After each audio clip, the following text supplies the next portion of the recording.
The views expressed and the opinions given by the individual host and their guests do not necessarily reflect those of Para-X, its affiliates, or its sponsors.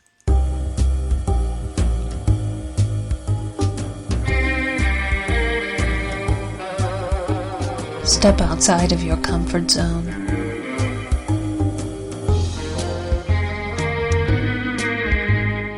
See the world with a whole new perspective.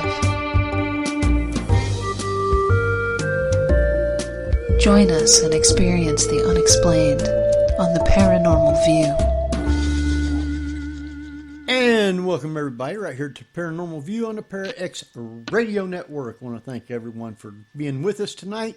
Those here in the chat room and those listening from around the world. Sorry we had a little bit of problems again getting connected, but that happens from time to time. But we're on tonight, and I want to thank everybody for taking the time to be with us. Got a great show lined up tonight, and we have with us Barbara Duncan. Hello, everyone. And we have Jeffrey Gould. Hello, hello. We have Tabby Cat Gash. Hey, everybody. And the sound's even working now. So yeah. All right, with that, Jeff, why don't you quickly introduce our guest? All right. Well, tonight our guest is James Keenan. He's a Los Angeles native, where I'm living now. He's high schooled in El Paso, Battles Hands of Fate territory. And James got his bachelor from the University of California, Santa Barbara, near our Barbara. The former law enforcement and private investigator, James has been writing for several years and has authored 7 books on cryptids, UFOs, and aliens. He's been on paranormal podcasts, radio shows, television series, and presented lectures to the paranormal and UFO community. And in addition to writing, he devotes a good portion of the year to researching and locating strange historic anomalies throughout the world. Currently, James is researching and investigating locations in Mexico, Scotland, Armenia, and northeast Utah. So welcome, James Keenan. Hi, everybody. Thanks for having me on. All right, it's working now, so we're good. From time to time, we have those kind of difficulties, but normally it works real good every time. But last week, I got locked out and couldn't even get back into Centova, so I couldn't even do the show. We have occasional EVPs, James, so you might hear something coming through. Yes. Yeah, it's all right. I'm used to it. Yeah, we was doing the show one night, and all of a sudden I'm hearing this ship's foghorn, and Barbara lives in San Francisco, so figured, well, it's got to be coming from the bay. And I asked her, she says, no, nothing's been blowing here. I don't hear foghorns this far in, so. I was once house sitting for some friends while I was doing the show, and some weird typing started happening from a manual typewriter, and none of us have a manual typewriter. And then when my friends got back, then they told me the place was haunted. I'm like, you wait till you get back to tell me the place is haunted? I'd have been investigating all weekend.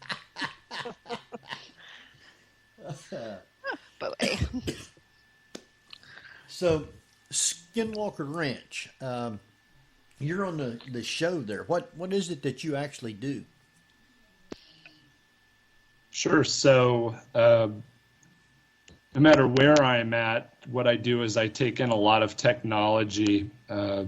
I've always felt that if you're investigating, something that deals with ufology or the unexplainable, the high strangeness, there's a group of people that are into that, and they understand the phenomena. And then there's those science guys that all they require are the data points. So I do both. And when I'm at Skinwalker Ranch, I'll take several different types of magnetometers or gradiometers for 3D ground imaging. I have ground penetrating radar, very high-end spectrum analyzers, gamma radiation detection units. And I will, it's almost like a paranormal investigation on steroids, I guess you could say, because I'm not just looking at what people can physically see. I'm looking through the walls, through the ground, through rock, through the water, wherever I can think. Now, this is a sort of investigation of the type of tools that one would also take to, if they're studying crop circles, for example, right? Yeah, it would. So remember that even though I was in law enforcement and private investigations, I was schooled in archaeology and anthropology. So Okay. I'm originally was looking for, an ancient anomalies that were pointing towards like past worldwide catastrophic events that caused us to lose historical data on cultures and civilizations. And the only way to do that is to be able to look into the ground. And a lot of times in these places like Mexico, you're not allowed to touch the ground because the government owns it. Even if it's under somebody's home, they own what's in the ground. So you have to cheat in a way and use 3D ground imaging or ground penetrating radar, things of that nature. So by that you mean you're looking at possible floods or mudslides, which would wipe out villages, for example. Yeah, that's like in Chihuacan, which is in the west coast of Mexico. It's a huge site that very few people know about, and it was hit with a massive tsunami hundreds of years ago that pretty much buried 8 square kilometers of the city under sand. Wow. And only 2% or less has actually been excavated. So yeah, you're completely right. It's trying to find a needle in a haystack. It's better when you have the right equipment. Well, you say that you can't excavate because the state itself doesn't really want you to. Now, do you have to get special permits, or do you just, are they just going to say, no, you're not going to do it? Well, it depends on who you're doing it with. Like, when I was going through UCSB, it was all academia that I would go and do my excavations for credit. Currently, it's either teaming up with the right anthropologist or archaeologist, or if I'm doing something on my own in regards to ufology or, the high strangeness, there's no way they're going to give you permission for that. So the only way that I can get the data points I need is to be able to look into the ground without them really knowing I'm doing it. And, that's having the correct type of gradiometers or other equipment that can, with the proper software, turn it into 3D ground imaging. Okay, so you can't actually do any kind of research with anything that might, say dig into the soil. So you almost have to do ground penetrating radar or something of that nature. Non-invasive in other words. Right. In Mexico, even if it's your home and you find something in the ground, it's property of the government, not yours. But I mean, we're talking about Mexico, so yeah, it's pretty limited. Does it really matter? I mean, people are, digging stuff up every day and selling it on the black market. And then, like, in regards to these ancient alien artifacts that are coming out of, like, Huelos de Jalisco, these are supposedly thousands of years old with glyphs showing what looked to be, I guess what you would consider extraterrestrial. But since the government doesn't consider it an actual artifact or archaeological object, they believe them faked. They don't care, and you're allowed to keep it, sell it, do whatever you want with it. So it really all depends on just so many, different factors. Well, when you're out on places like out in Utah, at either the Skinwalker Ranch or the Blind Frog Ranch, out in those areas, because they're privately owned, you're able to use more invasive, because I've watched both programs, and they get out there with diggers and loaders and backhoes and drills and everything else.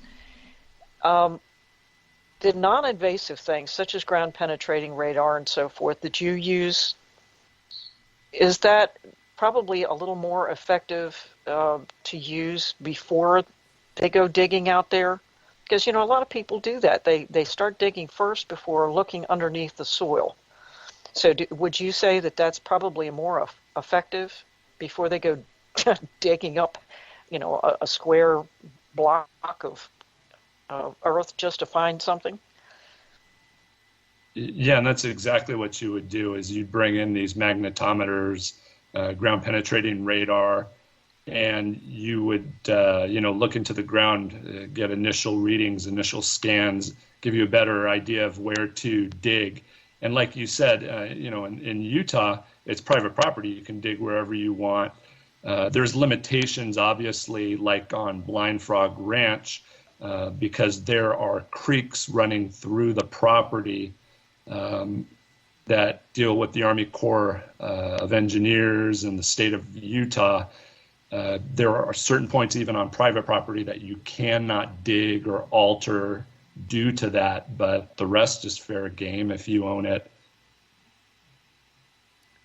Now, I remember correctly, the last time that I saw one of the episodes where you were on the Skinwalker Ranch, you came onto the property with some type of equipment and an analysis that said that there was a connection between that ranch and other locations via those underground streams and underground caverns. Right, and that's the theory that I'm promoting is, what you saw there was a vector magnetometer, Okay. a directional magnetometer, which gives magnetic reading, to the Earth's core using microtesla. And, well, that's what you read in is microtesla. And, we're talking about hundreds upon hundreds of data points that I've collected at many, many different sites, including Blind Frog Ranch, Skinwalker Ranch, surrounding ranches, the mesa north of it, up in the mountains. And there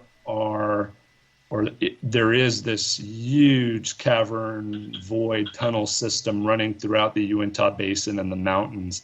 And, at some point, it may not still be, but they were obviously connected and used by the Native Americans or other indigenous people that were there in the area. There's a lot of oral tradition with the Native Americans going back that even the Aztec and Toltec culture originated from Utah. And from a lot of the information and the research I've done, I'm a firm believer that that's what occurred. Now, is there any correlation between those underground caverns and ley lines? Are there ley lines through that area? I apologize. You cut out. I think were you asking me if there's correlation with ley lines and the tunnel system? Yes. So I'm always hesitant to believe in the ley lines. I've seen data on them, and it almost seems like somebody could put them anywhere they want. But that being said, I don't know if you've noticed this, but a lot of these maps showing these ley lines seem to show this huge evolution of them coming out of Salt Lake City, Utah, and running throughout Utah. So maybe there is a correlation between that. There is these huge transient high energy readings throughout the basin. I personally believe that, the possibility of where this energy comes from could have been a meteor or an asteroid strike in the past. But I guess that's possible. If you look at what other people have put out on these ley lines, they do match up with the location. Then there's also the you have Yellowstone up in that area too, which is a nice big underground massive supervolcano. So you have magma flow and a lot of different things going on back there. It seems to be kind of busy energy wise.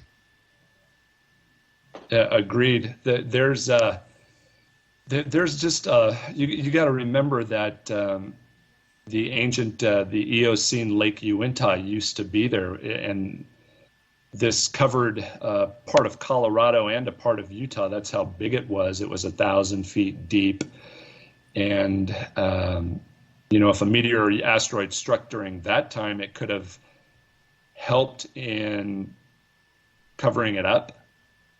and it being more difficult to see, or like what you said, there's a lot of hydrocarbons in the area on the Uinta Basin, natural gas, the petroleum oil, and also a very unique product that's known as gilsonite, which is a hardened hydrocarbon, which has these amazing and very unique properties, and it's only found in 3 parts of the world. And it looks like it was created in those 3 parts of the world because of some type of meteor or asteroid strike hitting the hydrocarbons that were in the ground. Wow. Yeah, gilsonite kind of looks like a tarish sort of material, almost volcanic. Yeah, so in its hardened state, it looks like obsidian, and then it is considered an asphaltite. Okay. So exactly like you said, it is in that same family. Okay. Makes total sense. Ouch. Sorry, Tabby, I stepped on a question. I'm going, this stuff is amazing. Because it's interesting to look at what you're doing there. Anybody doing LiDAR, for example. And I noticed in that show and other shows that are using this technology that it seems to just show up as a little bit of like a ripple underground. And you have to sit there and analyze to try to figure out what exactly it is. And it must have you scratching your head a lot of the times going, well, it's something down there, but we don't know what, and if I can't dig, I can't tell you what it is. That's right. You know, sometimes it's frustrating because I've used the equipment quite a bit, and the information that you gain from it is supposed to be similar, if not the exact same, but I know it's cliche, but Skinwalker Ranch presents some just unique opportunity in the way data points are created or how they turn out that is unique. I've seen it at some other interesting locations and sites, so there has to be something in regards to these high strangeness locations that we're just missing. And I think that the technology that we now have, and hopefully in the near future, will provide us with the ability to at least see it, better understand it, maybe collect data from it and analyze it better. I'm really promoting recently that I really think that thermal imaging should be used day and night at both shows, Mystery at Blind Frog Ranch and Secret at Skinwalker Ranch, because I think we're missing certain parts of the light spectrum that we're not able to see with, our eyes, that maybe some of this high strangeness, this phenomena is occurring where we might be able to pick it up with thermal imaging. Well, didn't they do that on the Skinwalker Ranch at that one area? They had a thermal imaging, and they had, I believe, a tribal shaman. No, excuse me, I beg your pardon. It was a rabbi that was saying prayers, and it opened what they said was a portal, and right in front of that area, everything just suddenly turned a different color. I mean, that definitely shows a shift in not only the temperature and everything. So if that happens because, if it manifests or something because of that, think of what it would do if you weren't necessarily around and paying a whole lot of attention. Because a lot of stuff happens when you're not paying attention. The paranormal field, you turn your back and stuff happens. Unless you have a camera or something on it, you're not going to catch it. Yeah, and you're exactly right. I mean, that's a perfect example of what happened at Homestead, too. Yeah, that's it. With that thermal imaging, they believe what they captured was an opening of a portal. They noticed this huge temperature decrease around where the portal formation was taking place. and the LiDAR that was being used worked perfectly, except inside of that Homestead 2 building where this portal supposedly was captured. So like I said, I'm in total agreement. I think thermal imaging really should be used day and night in those locations, just because I bet you, and I mean, you see it in all the, on Facebook and everything like that, people talking about it, and they're absolutely right. It's just a matter of being able to collect the data and analyze it, and you need the proper equipment for that. Yeah. Well, I'm wondering if anybody has also used full spectrum cameras as opposed to thermal imaging. I think they did. Yeah, so Eric Bard, who is the lead investigator that works for Brandon Fugel, he's there on the ranch quite a bit. And, we only get this little glimpse on the show of what's taking place. But you got to remember that they're collecting data and they're using high-end equipment 24/7. Okay. It's just you could never provide all the data points that are captured to the public. Sure. Yeah. And it also must be frustrating for everybody that data that was captured prior to the now ownership is not available. Yeah, we're talking about NIDS and bass and bigelow, and I mean that's a sore spot with me because it just means that you have to reinvent the wheel, and for them having conducted investigation with NIDS from '94 all the way through 2016 with bass, it's just ridiculous. But I mean, at the same time, I understand most of that was done with government money. There were a lot of non-disclosure agreements signed, Sure. government agreements. So that's with any government contract like that. There's certain things that aren't going to be disclosed to the public. And, for me, it kind of sucks that it happens to deal with, one of the main topics that I spend a great deal of my daily life, investigating and researching. Oh, well, but if you're looking at it from a scientific study, for somebody to say, yeah, I did that experiment 20 years ago, but I'm not going to let you have the data for it. And it's kind of not how science is supposed to work. Yeah. Kind of makes you scratch your head thinking, well, what in the world did they find out that they don't want everybody else to know? I'm not so sure they found that much. That's why they don't want to say anything. So just the opposite. Oh, we didn't find anything, but we're going to make it sound like an intrigue. But we're looking at all these data points and all the strange energies that's happening there. Do you think that it's is it a causation that's causing some of these cryptid sightings, or is it something else? So yeah, and the anomalies are the anomalies causing the cryptid sightings, or are the cryptids causing the anomalies? Yeah, and that's just something I can't answer. In my presentations that I give at the conferences, it could go either way.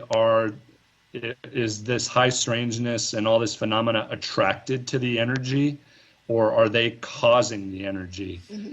And in reality, I firmly believe that there is some type of energy source underground, be it in a void or a cavity system. There is, pretty moderate saline water running through the ground, and there's a lot of quartz, in the ground. There's this gilsonite, which is a great, it insulates, can cause that energy to go greater distances. And it seems to be connecting to something that's above the mesa and the ranch. So are we talking, something transmitting from point A to B and then B to C in an upward direction, or is it the opposite way, or is it multiple? We don't know yet. Well, now, I'd never heard of Blind Frog Ranch. Is the same stuff supposed to be going on there as the other one, or are they totally two different things with what's supposed to be happening? Sure. So Discovery Channel has a show. It's Mystery at Blind Frog Ranch. They had season 1. I believe production on season 2 started on Monday. And the main connection in that is there looks to be a gold cache site buried somewhere on the property that may very well have something to do with the Azteca or even the ancestors of the Aztec.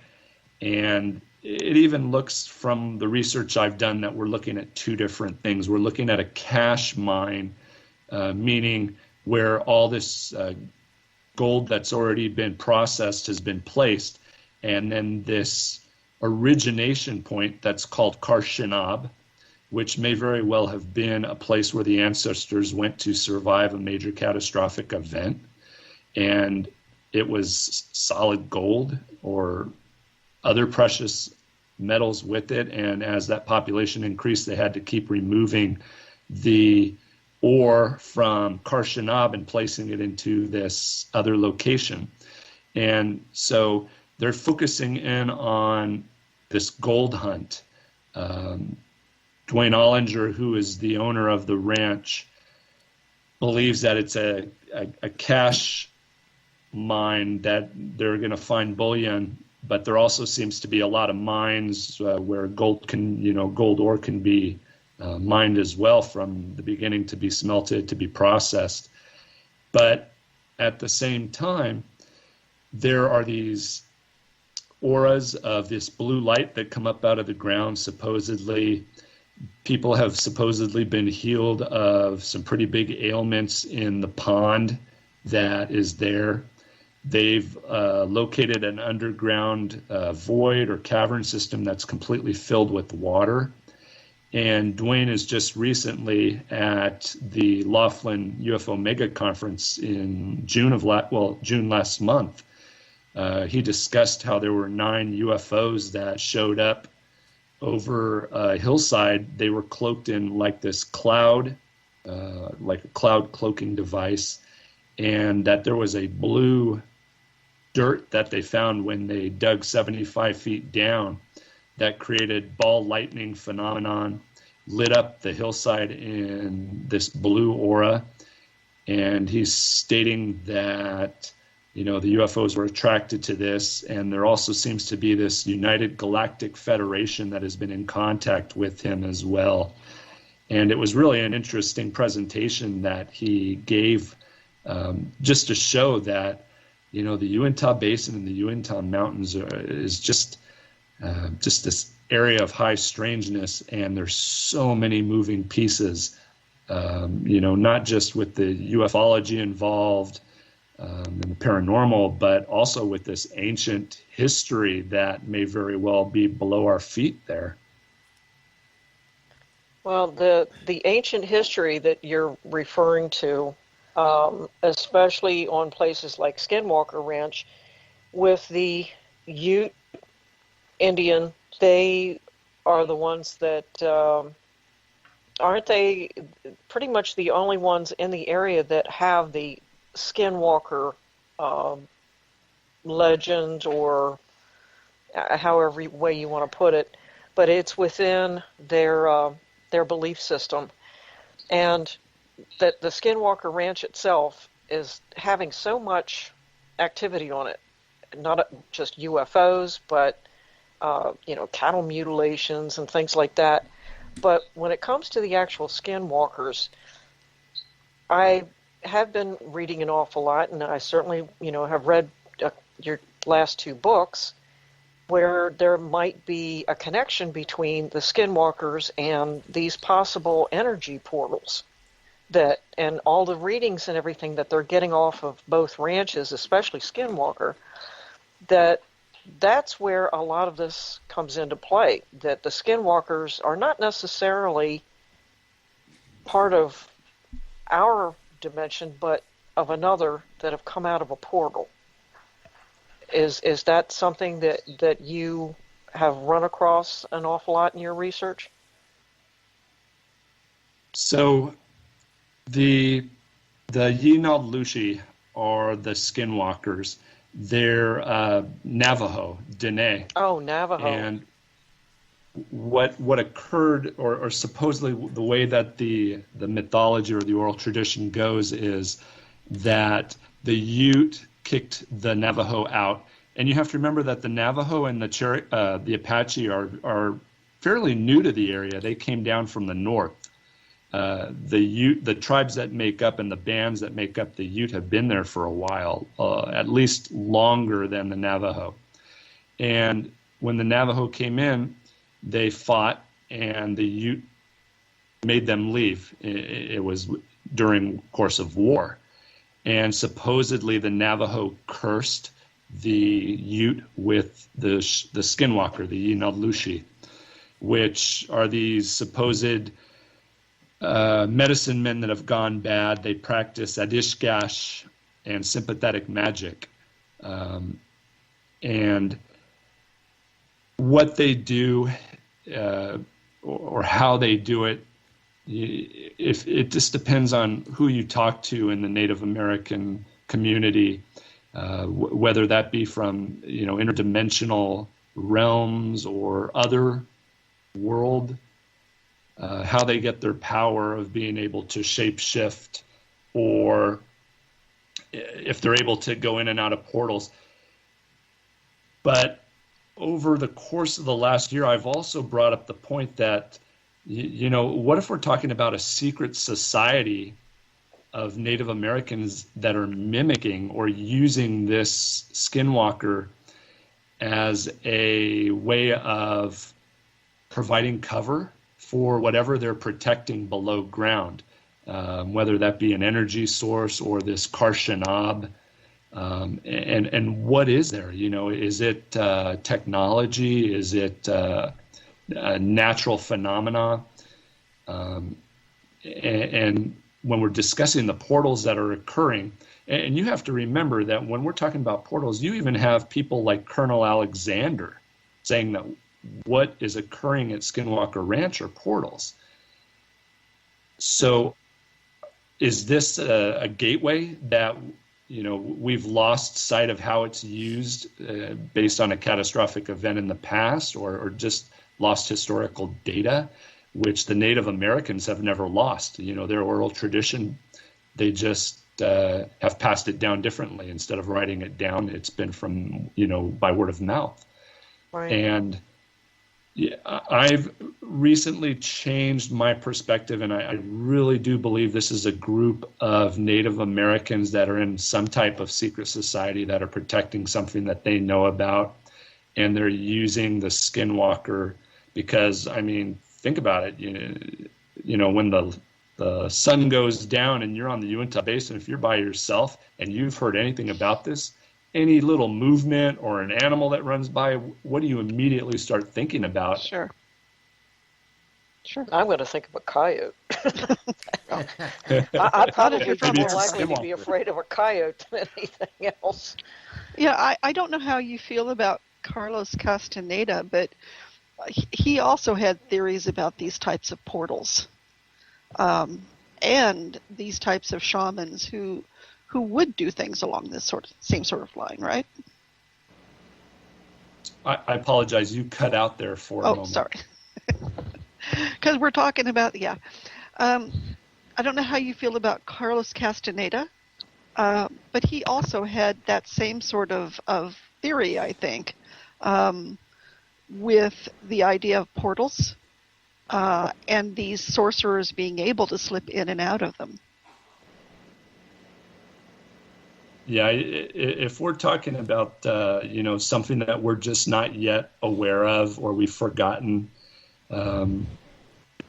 we can see and look at portals, either being some type of natural phenomena or some type of technology. And somebody has to know how to use that. And has it been passed down from a medicine man to medicine man, or a certain hierarchy in the Native American culture?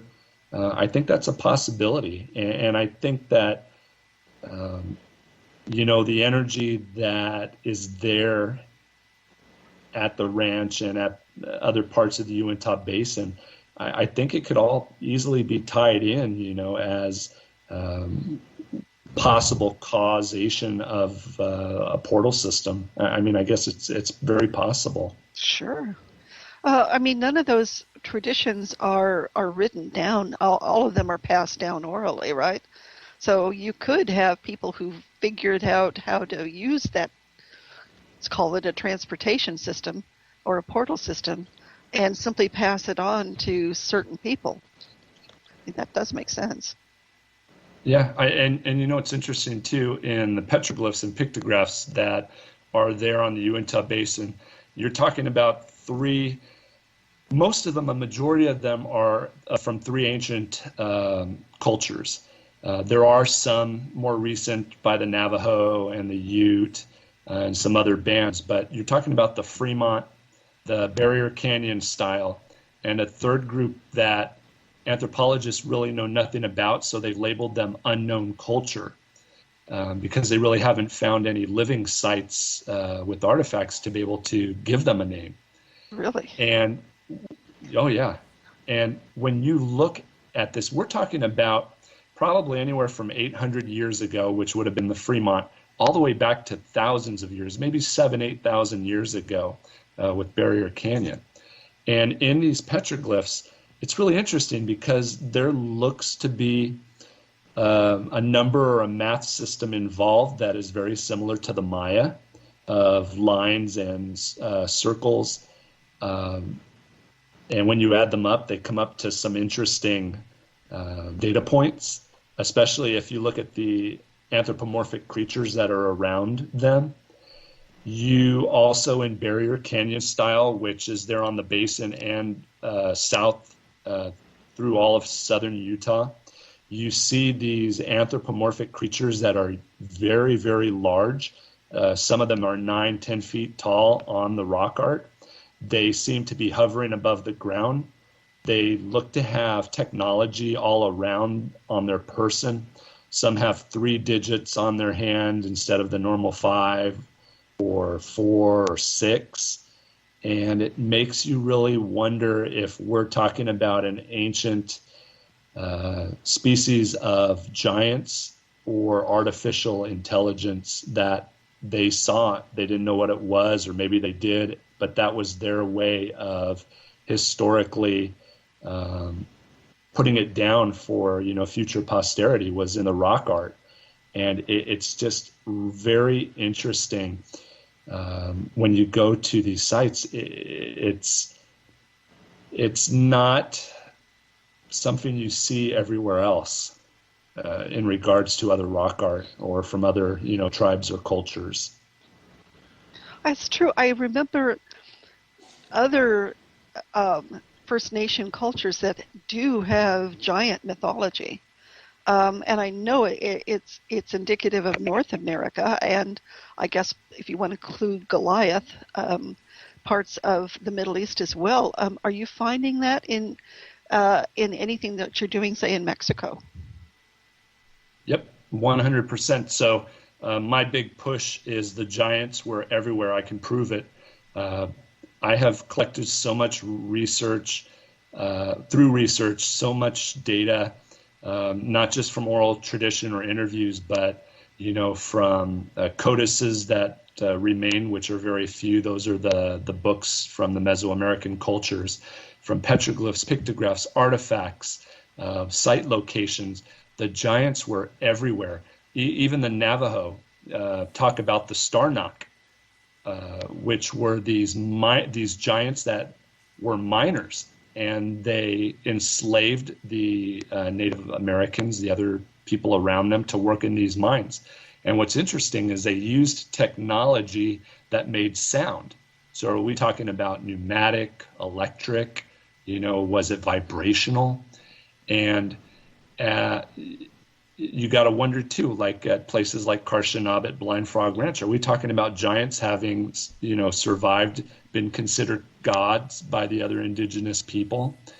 And at some point they fought back and made them go extinct. Because remember too, as a catastrophic event took place, not many giants survived. So they started mating with Homo sapiens sapien, and they reduced in size until we see what the Paiute Indians called the Siteka, which were the red-headed cannibal giants. And according to John T. Reed, and all he documented over, this huge amount of time from the 1880s until 1942 or 43 when he passed away, those Siteka were not killed off by the other Indians, the other Native Americans, until about 1760 to 1764, which is pretty recent. Wow. Oh boy. So we're not talking, say, Viking or Northern Europeans coming through and trying to colonize the United States, which is about the only red-haired people I can think of normally. Yeah. We're talking basically very ancient culture here.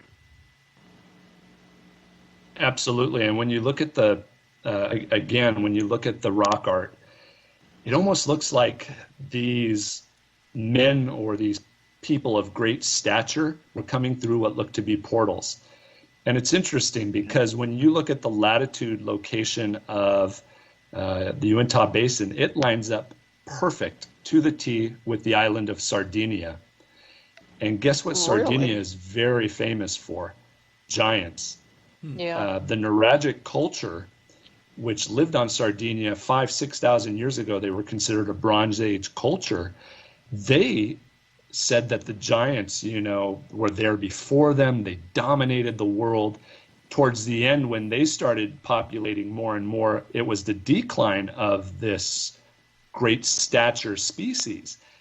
And is there a possibility, was it just seafaring, or was there this possibility that there are certain locations around the world that had an ability, a site to site on Earth to connect with some type of portal system or gateway?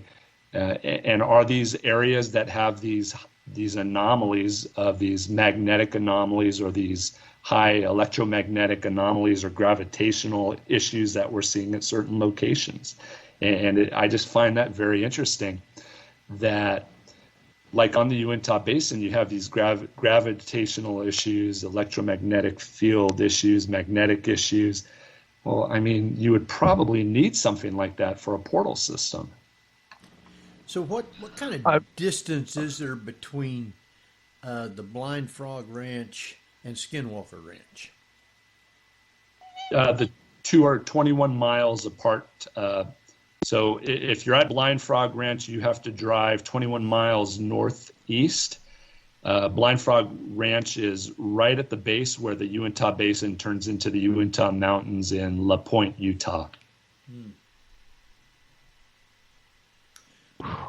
So I have a quick thing about the giants. I came across some documentaries that indicate that what giant skeletons have been archaeologically dug up that have been brought to the Smithsonian, and then the Smithsonian conveniently says, "Oh, what skeletons? We don't have any record of skeletons you gave us," and it's like that secret is being hidden as well. Yeah, I heard about that. With all the pictographs and everything that you're referring to, James, I noticed that a lot of them, while they are showing very, very large people, a lot of these large people have rather unusual stature, like almost like they're wearing like armor or very weird-looking costumes, and sometimes they're wearing some rather strange things on their heads. And people look at them and say, "Oh, well, that's a spaceman," because he's wearing a helmet or something. If they are quite possibly other beings from other dimensions, is it possible that these giants are actually another race from somewhere out in space that just happened to stop by and decide to take up shop, and they were scattered all over the world with the same basic knowledge. And all of these native peoples just saw them as being, almost like supreme beings, like gods and so forth. Yeah, it's very possible. As a matter of fact, with the Starnock from the Navajo oral tradition, they said that those that didn't go extinct may have very well returned to the stars. So, I mean, how you interpret that could fit right along what you were saying. Yeah. Why All not? right. Their business was done, and eventually, the mothership just came back and said, hey, you've done what you needed to. It's time to go. Or maybe by the time that it was time for these giants to just suddenly disappear, that they were some of the ones that went through some of these interdimensional portals and not into a spaceship. All right, we're going to have Exactly. to take our break now, because Jeff is going to have to run out for a little bit, and then he'll be back. So with that, Jeff, you want to take us out to a break? Yes, you're listening to the Paranormal View on para-x.com with your hosts Henry Foister, Ceiling Cat Barbara Duncan, Tabby Cat Gash, and myself, Jeffrey Gould, with tonight's guest, James Keenan. So stay tuned for more of the Paranormal View after the break. Whether you're listening at home, at work, or anywhere, thanks for making Para-X part of your day. Your source for everything paranormal, Para-X. And welcome back, everybody, right here to the Paranormal View on the Para-X Radio Network. I want to thank everyone for being with us tonight, those here in the chat room and those listening from around the world. We appreciate each and every one. Tonight, we have with us Barbara Duncan. Hello, everyone. And we got, I don't know, Jeff back yet? Nope. Okay, we got Tabby Cat. How you doing, everybody? And since Jeff ain't back, you want to go ahead and introduce our guest then? Welcome him back.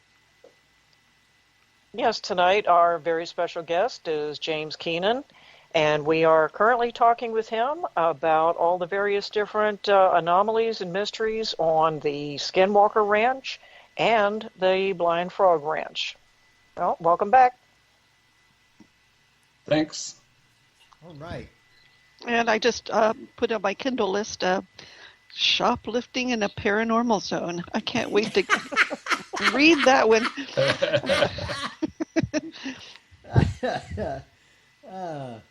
You got a lot of books. All right. A lot of stuff seems to be going on between the two ranches.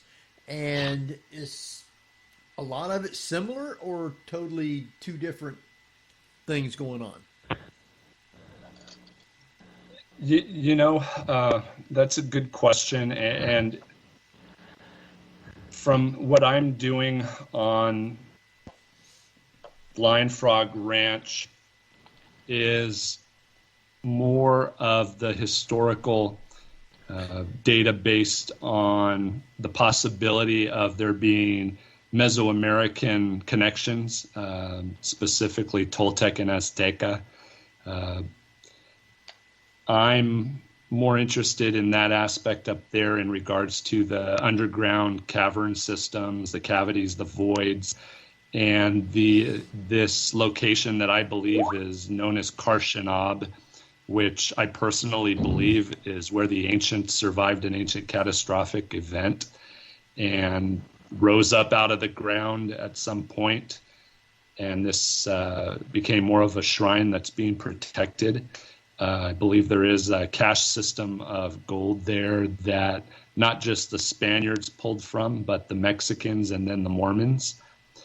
And then at Skinwalker Ranch, it's more in regards to what this energy is, what its focus or origin point is, and what high strangeness and unexplainable phenomena it's creating. Or is it that the phenomena is coming to it? So It's a little bit of both, because you also talk about Blind Frog Ranch, where Dwayne just recently, told everybody about the UFOs that show up there quite a bit, and this galactic federation that's very interested in the property. Yeah. Well, isn't gold supposed to be one of the best conductors for things? That would be quite a big draw for anybody, Earth or otherwise. Absolutely. If you have a huge, say an asteroid struck, and a large part of that asteroid was a big piece of gold, and that happens to, be under or around Blind Frog Ranch, and that may be where these ancestors survived by going underground in it, and as their population increased, they had to keep pulling that gold out and storing it elsewhere. And some of that oral tradition states that where Towat, their god, protected them, that the walls are lined in gold. Well, the only way I could think of doing that is that this was one huge gold rock that, as the population increased, they pulled it out until the end game was that all the walls were lined in gold. And yeah, I mean, think about that. It could actually be a reason for a lot of the readings that we're getting in regards to magnetic anomalies or EMF.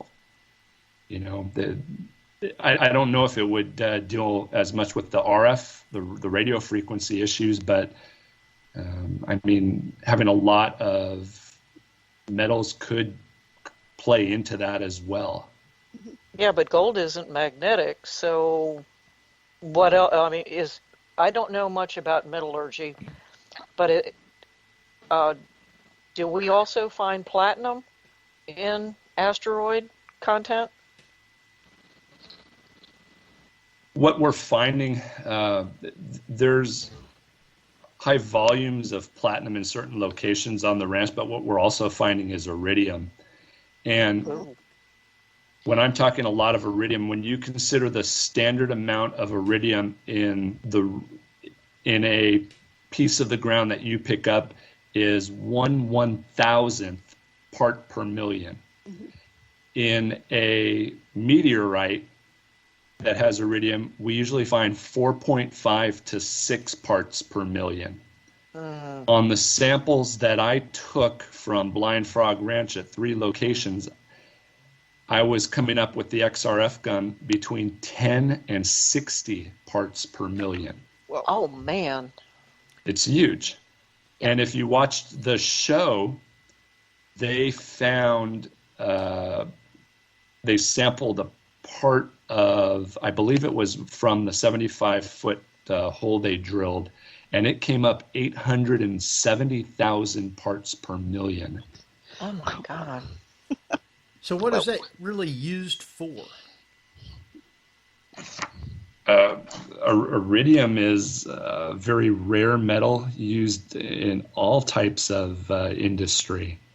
And if I remember properly, I believe it's $3,000 or $3,200 per ounce. Compared to gold, which is I think as of Friday was $1,800 per ounce. But you find it in the usages are in all types of industries, and it's very, very rare. It's a rare metal. Yeah. Is it used in like the space programs? Is it used or nuclear? Do they use iridium in nuclear? I'm not sure if they use it. That's kind of out of my jurisdiction. Yeah, but it would make a lot of sense, though, if there's metals in the ground in these locations, and it's in such high density or in a large quantity, you got to figure that somebody's going to be wanting that stuff. And if they want to protect it, if they don't want people to get to it, there's going to be things on that land that are going to protect it, like, say, skinwalkers. They're wanting to keep people away from it. keep their hands off of it. Exactly. Huh. A lot of it's starting to, a lot of these dots are starting to get connected here. Well, it kind of goes back to your theory of that secret society of groups that are wanting to keep people away from it by any means necessary. So, I mean, it does make sense that you're getting too close and we're going to try to scare you away. Yep. What better way to and do think that? about it. What were the giants mining? Wow. Very true. Well, there's First Nation tribes in Maine and New England that also have that giant theory. And almost every single one of them says they retreated to caves. So it would make sense that they're doing something mining-wise or trying to find something that's underground. And what most geologists will tell you, that's where pretty much everything is. Very little of it is surface metals or ores. So with all this and possible mining, somebody's looking for something. Has there been a report very much of UFOs there? So are we talking about, I apologize, you cut out a bit there. Are you talking about Blind Frog Ranch or the whole basin? The whole basin, including Skinwalker. I mean, if that stuff's real valuable and not just money-wise, but used for different things, has there been any reports of aliens or UFOs also seeking it or already know where it's at? Well, that's an interesting question to ask because, the Uinta Basin is what many consider a UFO alley. Right. You're talking one of the highest amount of sightings since well, as a matter of fact, I just recently came across an article from July 10th of 1947 from the Uinta County newspaper. And it talked about flying discs seen in Vernal and Artesia. And this was, a 3 or 4 week period where over 1,000 sightings took place, including the famous Roswell crash was, 3 days before, I think on the 7th of July. Right. Yeah. And, it makes you wonder, what the hell are they doing there? Well, maybe it's the same thing that we're attracted to, they're attracted to. And Dwayne did say that 9 UFOs were cloaked in this cloud-like cloaking technology that appeared directly above the hillside where the blue dirt is found. And that location happens to be the highest content of the iridium and other precious metals. Unfortunately, I can't discuss everything that's been found there. I can talk about the iridium, though, because it was on the show. Yeah. Now, has anybody done geological surveys then? Because Mexico City also has an extremely high reporting levels of UFOs. Are we seeing similar types of geological data that indicate that they're looking for something very specific? I've never researched that, but I mean, it seems like a possibility. It always seems that when you look at where this highest degree of UFO sightings are, why are they focused on these certain locations? The areas always tend to turn out somewhat unique in regards to what's below them, in regards to precious metals or hydrocarbons or, other material. Like, I mean, look at the gilsonite, how important it is. And since, before it was Mexico City, when it was Tenochtitlan, I mean, there were some unique properties in the location of current Mexico City. Okay.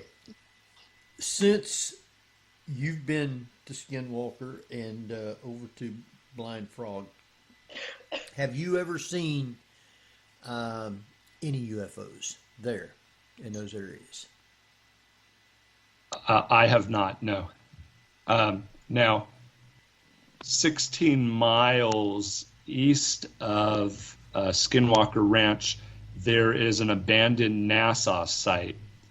It's closer to vernal, and I do a lot of ground penetrating radar over the old site because I'm pretty convinced that it was there for other reasons. And I actually just found, I think it was a 1966 or 68 report from a Air Force base in New Mexico that was talking about it conducting top secret research on sonic booms and sound waves from certain aircraft that was top secret for the United States at the time that no one knew about. And I have seen an orange orb and a white orb that I interacted with over the Nassau site when I was using Ka band radar gun, which was operating at 34.15 gigahertz at the time. And again, I think that's 16 miles east of Skinwalker Ranch and 19 miles southeast of Blind Frog Ranch. Now, by interacting, what do you mean?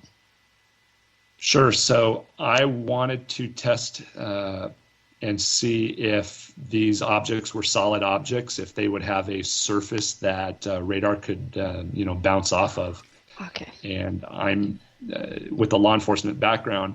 I was thinking, everybody uses video, but nobody believes video anymore. So what new data points could I collect that could maybe be a little different in changing how we capture this phenomena? So I tested it by doing the same thing that I did as a police officer when you drove by speeding. And sure enough, I initially used a laser, a stalker laser radar gun, and it had no effect with the orbs. The orbs did nothing.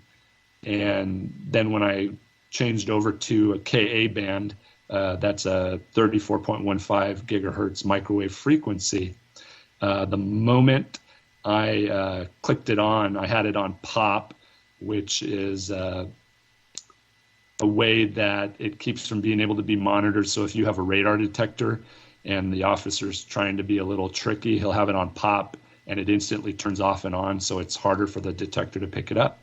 When I hit the orb with that, it immediately started conducting maneuvers, attempting to get away from the radar that I was putting out, the frequency. And I tracked it anywhere from 11 miles per hour to 44 miles per hour between 315 feet and I think it was 601 or 602 feet until the orb dropped off the side of the mesa and down past the horizon. Wow. Okay, so it definitely knew you were scanning it. Exactly. And what's amazing is it obviously had a surface that returned a reading to the radar, the ATR stalker radar gun. Right. Yeah. Wow. Oh boy. Well, it certainly isn't ball lightning, and it certainly isn't swamp gas. Exactly. And that was, and remember too that you have to understand, I'm crazy interested in this site, so I've been there so many times, and I've only captured the phenomena 3 times. Well, that's still pretty good. That's pretty good. I mean, how many times have people gone on to either one of these ranches, especially Skinwalker, and claim that they've seen UFOs, and people go out there and they might even spend a week and not see one single strange light in the sky, and the moment they leave, somebody says, "Hey, I just saw one last night," and you go, "Oh man, why did that happen?" Talk about timing. Wow. But I agree with you that right in the very beginning, you said that they really should be setting up thermal cameras on a regular basis, because with all the various different things that have happened on that ranch, like the cattle mutilations, and I think they had alpacas out there at one time that got attacked, but they figured in the long run that was by an animal. But still, thermal cameras are going to pick up just about anything that isn't within the normal range of heat.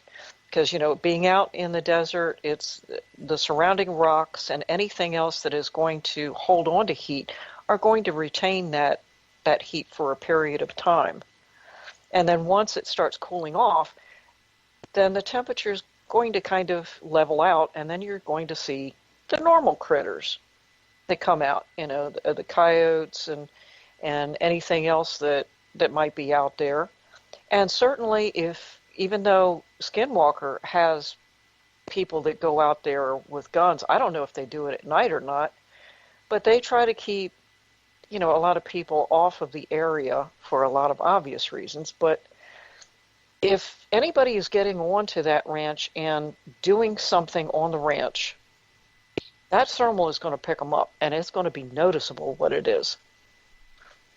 And if it's something like a Skinwalker, if it's got any kind of form, if it's got any kind of heat signature, it's going to show up. So I agree with you. They should have 24/7 surveillance out there in one form or another. Remember, too, when NIDS was out there in Colm Kelleher and George Knapp's book, Hunt for the Skinwalker, when the two, I think that it was two scientists from NIDS were up on the Skinwalker Ridge, one had infrared goggles and the other did not. And the portal opened up and this giant black creature came up out of the portal and walked off, I believe, on all fours out into the field. And the individual that didn't have the goggles said he only could see a light, and then the light was gone. But the guy with the infrared goggles was freaking out because he sees this portal open up and this thing come out of it, and that right there just tells you that, what are we missing in regards to, the light spectrum that, we can see versus what we can't, but that we have the technology now to monitor it or give us the ability to see using that technology. Uh-huh.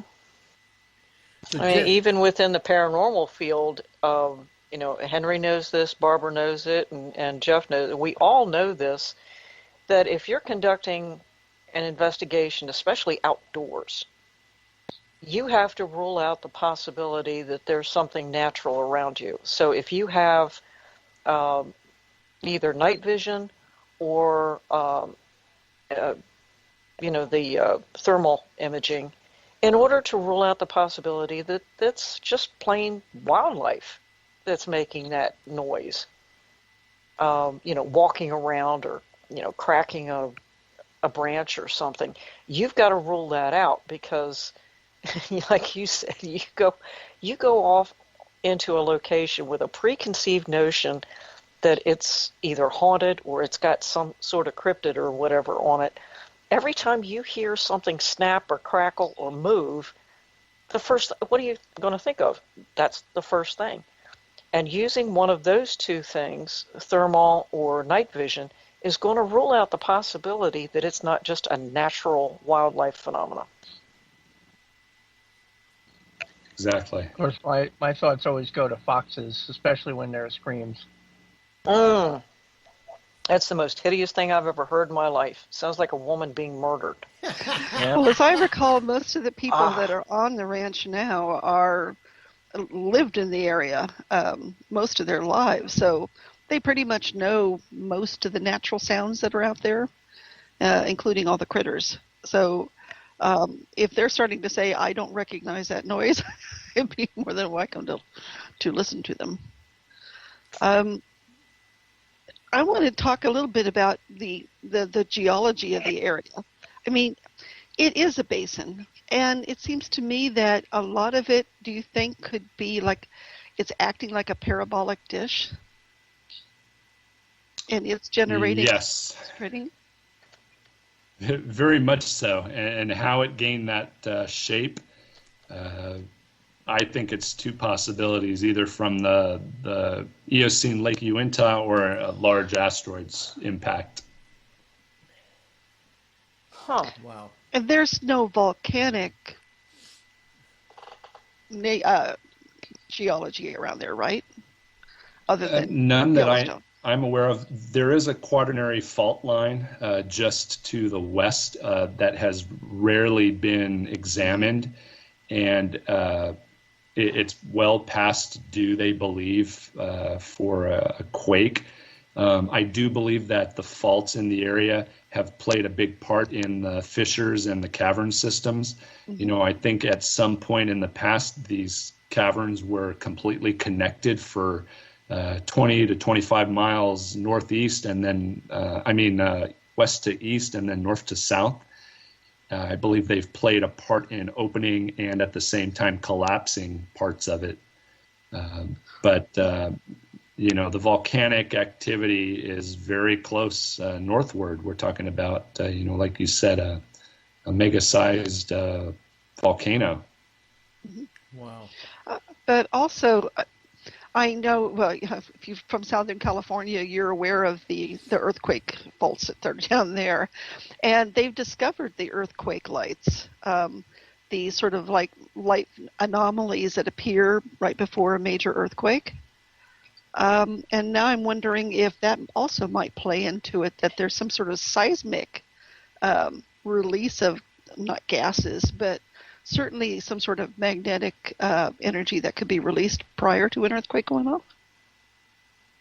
Yeah, that's very possible. I lived in Texas for a while. I saw the Marfa lights, and it always reminds me of that when we discuss the light phenomena that takes place with these fault lines. Marfa lights, can you explain that? I'm not familiar with them. Yeah, the Marfa lights are out in Marfa, Texas. They're these balls of light that there's a ton of them, and you never know when you're going to see them, and they just seem to be dancing all over the place out in the fields. And I'm pretty sure it's due to that type of phenomena that it deals with the faults that are below ground. Okay. Okay. I gotta ask this place that I would really have liked had the chance to be able to go to. I want to know if you've ever had the chance to go and check it out, and that is Oak Island. Never been there. But you see, they have a lot of weird geomagnetic energy up there too. And, you know, I check out the NOAA on their website has a where you can track the magnetic North Pole.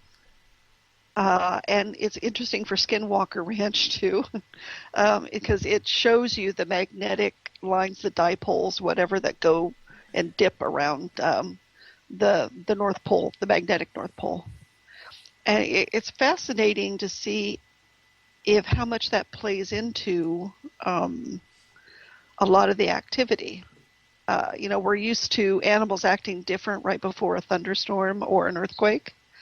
And if something like that might incite more activity, have you noticed any correlation between what your readings are pointing to and increased activity yet? Yeah, so the phenomena that I'm aware of and that I've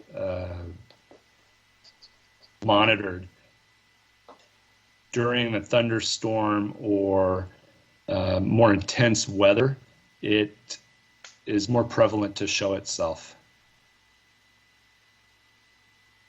Yeah. Really? So Yes. do you think that ionization is part of that?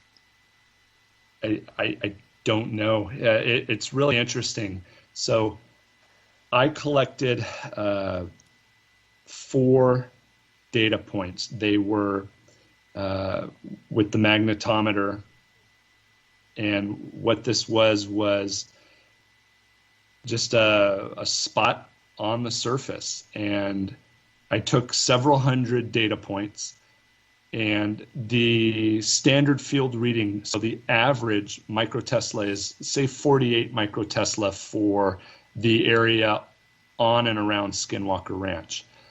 At these 4 spots, the magnetic reading was anywhere from a negative 14 microtesla all the way up to about 50, which shouldn't happen unless I'm in South America or there is some massive magnet below me. And several months back at one of these locations, the spot was hit directly by a lightning strike, which then hit the building next to it, set it on fire, and destroyed it and the RV that was parked outside of it. And it's crazy because just a couple months ago, right next to this, the ground opened up for about 20 or 30 feet and about 3 to 4 inches wide. So this was during thunderstorms, and it's just crazy interesting. And then these 4 points, they line up with GPS at exactly a 8.34 degree reading, which is just nuts. Well, lightning is pretty much attracted to metal.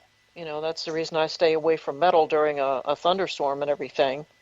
And I can't help but wonder if the lightning strike, you said it hit this area where this magnetic, anomaly was.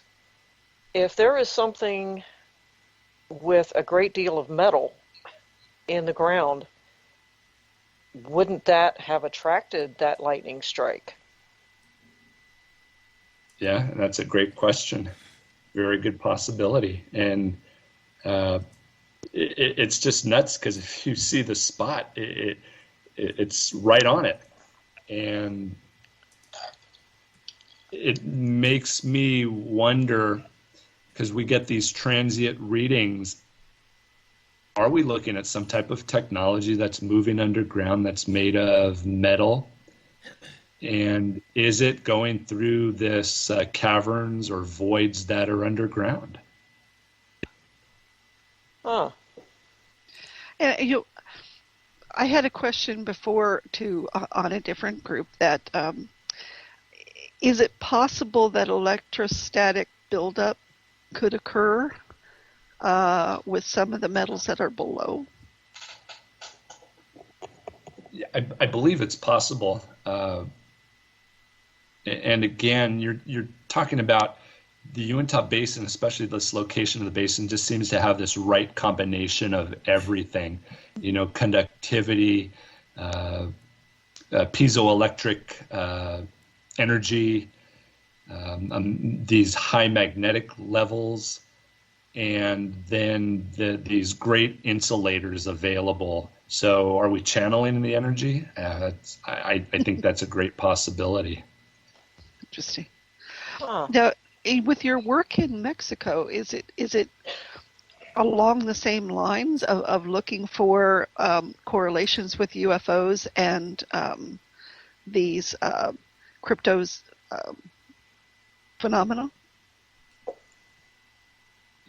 So twofold. So again, I'm really interested in why we lost historical data, and it has to deal with catastrophic events. That's number one. Okay. But it seems like this is always connected somehow to ufology and cryptozoology, or one or both. And I'm talking about. I hate to say extraterrestrial when I think it would be more interdimensional would be a greater possibility. Okay. Or even maybe that whatever's here was always here or here before us and maybe is still here just elsewhere, maybe below ground. And if so, are we talking about gateways that are able to be used to get from one place to the other? That kind of reminds me, I don't know, a lot of people probably wouldn't remember it, but there was a television show on years ago called Sliders, where it seemed like they were going back and forth, not only in time, but to different locations and everything through a vortex, a portal. And at that period of time, I remember people watching it and thinking, oh, that is so far-fetched. This is nothing but science fiction. This is ridiculous, but it's entertaining. And now science has actually kind of shown that, you can quite possibly do these sort of things because of now our technology has shown us that space bends, time is relative, and who knows how it actually interacts, together. And if cryptids such as Bigfoot suddenly show up in one spot and then people are looking at it, and then the moment they take their eyes away, it's just gone. I mean, it isn't like something that big can just stand behind a tree and disappear. It just disappears altogether.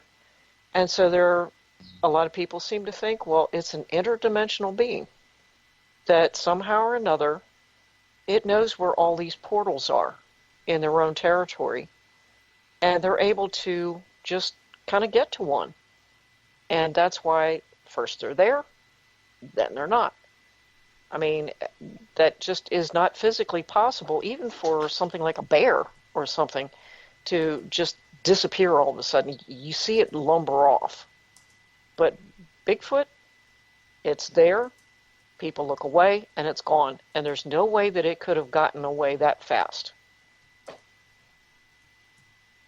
Yeah, and that's interesting too, because NASA is currently monitoring with 4 satellites above Earth these locations they're X points, and there are these portals that open up anywhere from a split second to minutes that open directly from the sun right to the Earth, and they haven't really told us much about their findings, which is unsettling. And if they say that these portals that they know exist right above or outside of the planet, they call them X points, they're split seconds, that's just going along with what you said. It's a matter of less than a second. Other times it could be minutes that these are left open. And if we're just now, or NASA is just now for the last, I think it's 7 or 8 years investigating these, how long did they know before that they existed? And, the technology, the other humanoids that existed before us, how many millions of years were they here before us? And may already know this technology or how this natural phenomenon works, and then that they're capable of harnessing it or using it. Exactly. Well, did any of your research ever lead towards any discussion of disappearance of groups of people prior to these cataclysmic events? I apologize. You cut out again. Could you repeat that? Did any of your research ever talk about or discover any writing that there might have been mass disappearances of people prior to cataclysmic events, like they're being snatched to prevent them from being killed in these events? So the only one that I have, and remember that I collect a lot of this from the Native American culture, and that would be the Hopi. They said that the ant people pulled them underground to protect them from a major catastrophic event. And while they were underground, and we're talking hundreds of years, they taught them mathematics, how to survive in the harsh climate and the change that's going to occur that will be, the surface when they return them.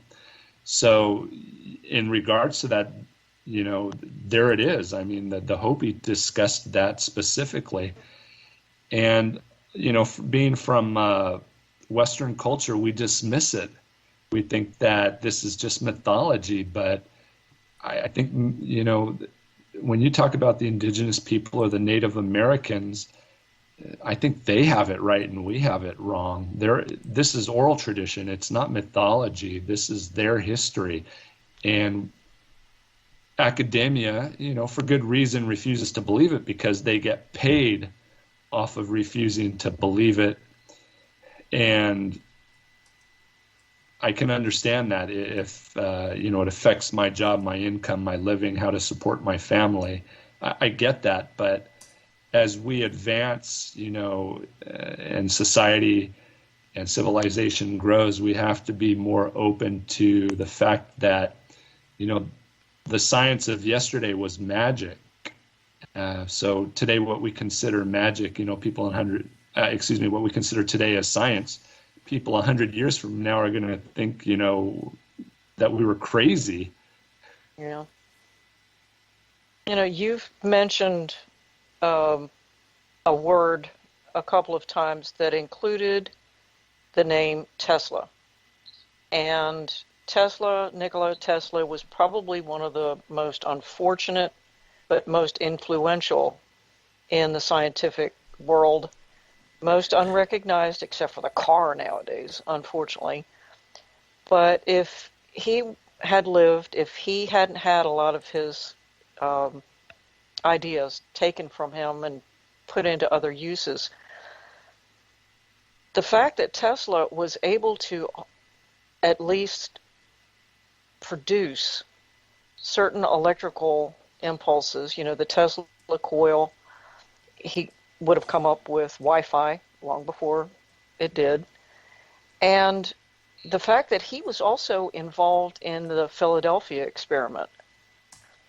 And if the government is still denying the fact that the Philadelphia experiment really did take place, they're blaming it on other things or saying it was blown out of proportion, I can't help but wonder if Tesla wasn't on the right track, that he was able to open a portal with his technology. And that's why his all of his research and everything was taken after he died. The government and everybody else did not want their hands on this because they either wanted to research it for themselves or they were just flat out scared of it. It frightened them. Yeah, I think they try to weaponize everything they can. Uh-huh. Wow.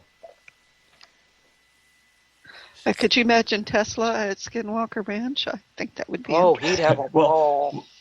Yeah, look, they used the Tesla coil on the ranch. Oh, yeah. That was a cool bit, yeah. Well, we had the biggest joke about, how many of them, after they used the light bulbs, were out there playing Jedi Knight with the lightsabers. But it brings up a really good point of just how conductive that ground out there is. And it kind of makes me wonder, how much EMF they're being subjected to. And the fact that poor gentleman, is it Tom, I believe, that his scalp was swollen afterwards. That it's almost kind of like a directed, but only at certain individuals. Yeah, because he was affected twice. Yeah. And is it biochemical or is it deliberate? Well, Barbara, I know from personal experience, I can't be around high EMF. I really can't. If I go into a location with high EMF, say the electrical box is really, wired badly or something like that, I start getting nauseous. I start getting sick. I mean, it starts affecting me in every way you can think of, and I have to leave. I can't stand it. Yeah, that's why I was asking can't be before. Around an EMF pump, one of those EMF pumps. Oh man, I'll get definitely ill being around one of those things. Yeah, that's why I was asking you before about when you're on the ranch or either ranch, what your dreams are like and whether or not you feel an elevated sense of anxiety when being there, because that's kind of indicative of a high EMF. So just a few things. Brandon Fugel, who's the owner of Skinwalker Ranch, really takes that into account. And, people are like, why doesn't he open up the ranch to the public? Why doesn't he have tours? And I see it all the time in the comments on Facebook. And you have to understand that there's something taking place that has caused people injury. And they're keeping people from going on there for their own safety. Yeah. And there's a lot that goes into being able to enter the ranch in the background. And I can't talk about it, but, there's just a ton of safety protocol in regards to any type of research or investigation that takes place. And again, people think it's for the wrong reasons, but I think it's all for good. And you got to remember too that if you have people running around all over the place, you're ruining the data collection. It's being contaminated. Sure. Yeah.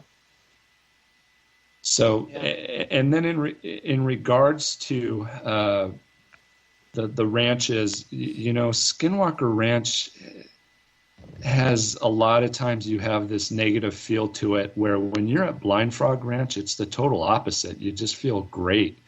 And I don't know how to explain it. It's just, you just feel the difference. Two opposite fields of a magnet? It's very well could be. Or maybe it's been beat into people's heads so much about the negativity in Skinwalker that you already have that in your mind when you go there. That too, and it could be part of the psyche, exactly. Mm-hmm. But in regards to seeing these effects on certain individuals, there's obviously a physical aspect to it. And then in regards to your question, it's interesting because I'm going to be giving a new presentation at Phenomicon. It's the first ever Phenomicon. They're having it in Vernal, Utah in September. And a large part of my presentation is on what you just talked about and what you asked me. Wow. Oh, nice. Now this Vernal, where this is going to take place, that is the same location where these UFOs were seen just a few days after Roswell? Yes. Oh. Yeah, Vernal is the closest large city to both of the ranches. It's there on the Uintah Basin in Uintah County. And it's going to be a combination of the History Channel and Discovery Channel, Skinwalker Ranch and Blind Frog Ranch, there in September with just some amazing speakers. And then they're going to be taking people to the front of the ranch, or you're going to get to be able to go on to Blind Frog Ranch, which should be really neat for a lot of folks that are participating. Our time is quickly running on out, you might say. We got, 10 minutes? Of the places, I guess, that you've investigated, have you come across a place that has the most, you might say, paranormal activity? Yes, it's in Chihuacan, which is on the west coast of Mexico. It's right outside of La Soledad de Maciel would be the closest town, or the largest town would be Zihuatanejo and Iztapa. On top of the pyramid, which is completely covered in clay, there is a square on the dead center. It's about 2 feet high. It's about 8 by 8, and the outer structure it's block and not block, but rock and mortar. The energy levels coming up out of this square are what I've never seen before. And the locals, when they show you their cell phones of the amount of UAP above it, is incredible. And on several of these cellular phones, when I say we, my wife and I were shown, there seems to be this purple energy that is so vibrant, it looks like purple velvet drapes coming up out of the two sides of this square. And when this is happening, there are not just one, but two UAP. One looks to be saucer shaped and the other one cigar shaped. And 4 other ruins that are about 40 kilometers away on either hillsides or on mountaintops are directly aligned with this square on top of this pyramid. And this pyramid is yet to be opened up. The archaeologist doesn't want to do that because of looting that would occur right away, but what must be inside of it is just intense, and I'm just so excited. I can't wait to be able to, get in there, or at least get more of my ground penetrating radar and 3D imaging and see what we can see in on the top. So have you ever captured any audio like on a recorder? No audio. Okay. It's out there. Just depends on where you go.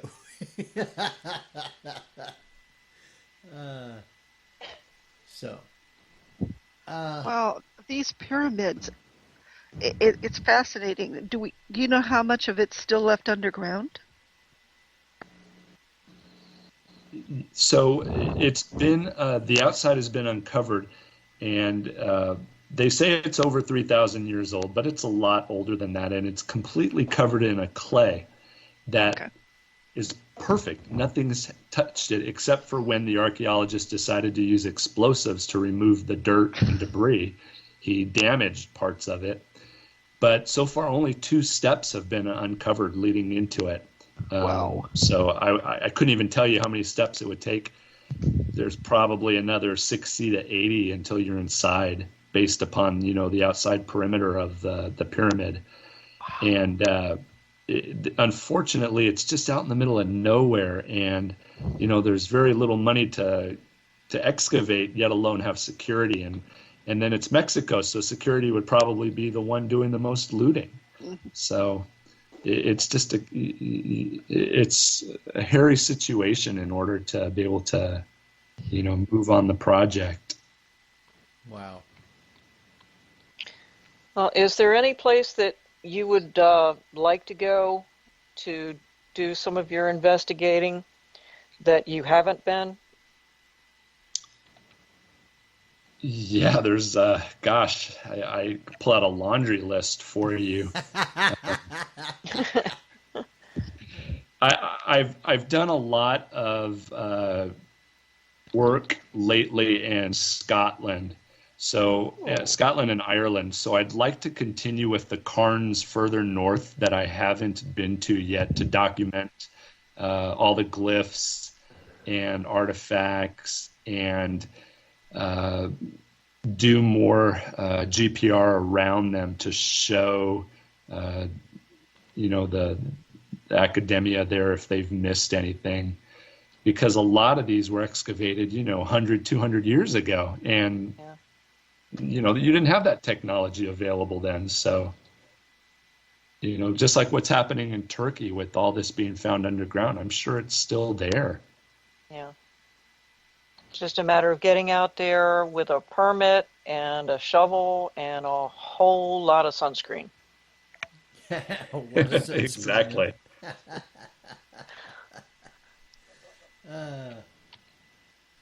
All right, our time is quickly running out. We got like 2 minutes before we start wrapping everything up. So if you guys got any other questions, you need to jump them in there now. Well, I guess my question is... Oops. Oh, go ahead, Jeff. Sorry. I was just going to say, on the report page, I've got the link to Phenomenon for your Skinwalker Ranch panel Thursday at 4 o'clock, September 9th. So, cool. Oh, great. Thank you. All right, Barbara. I guess is, do you have any reservations about going back to Skinwalker Ranch or to Blind Fog Ranch at any time?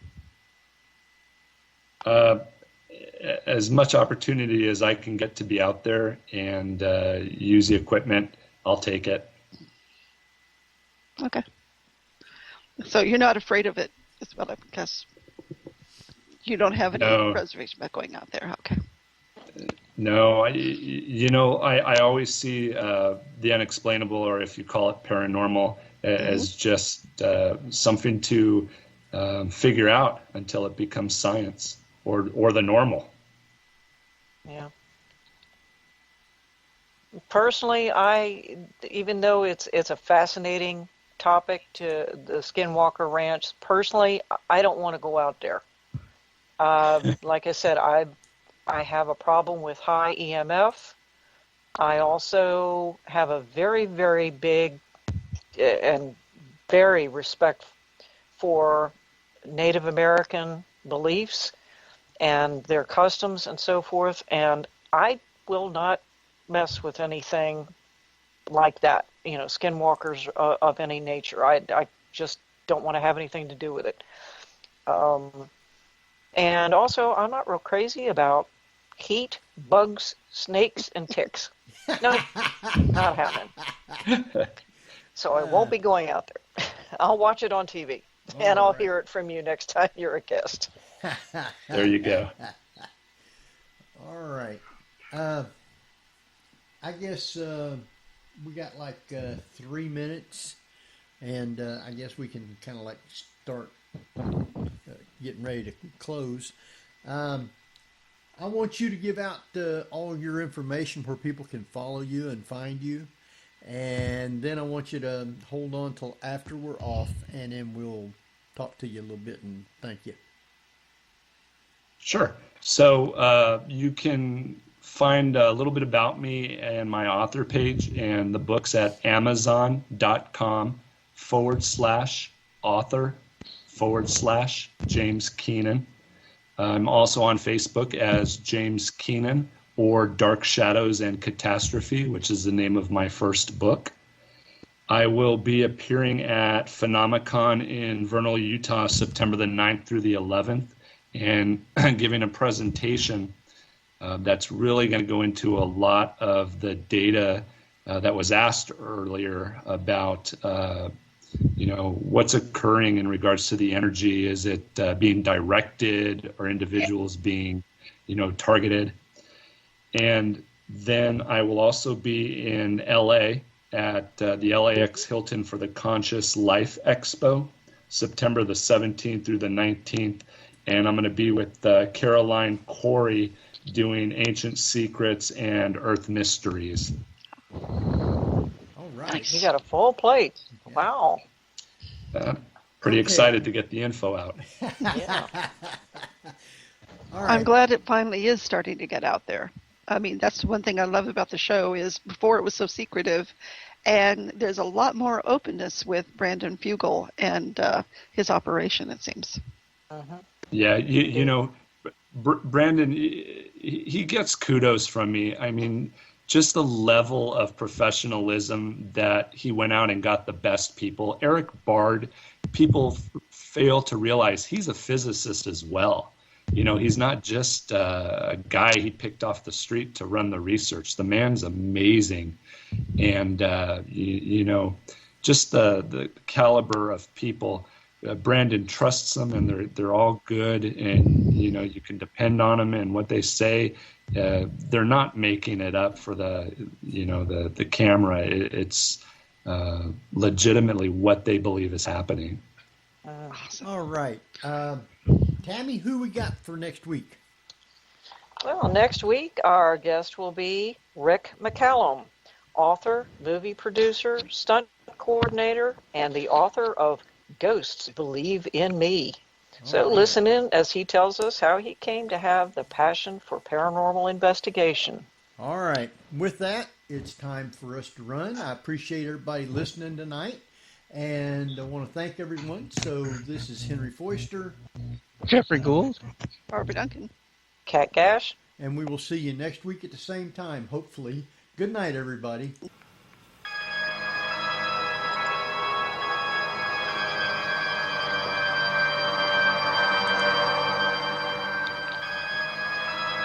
You've been listening to the Paranormal View on the Para-X Radio Network. Join us again next week at the same time for more of the Paranormal View.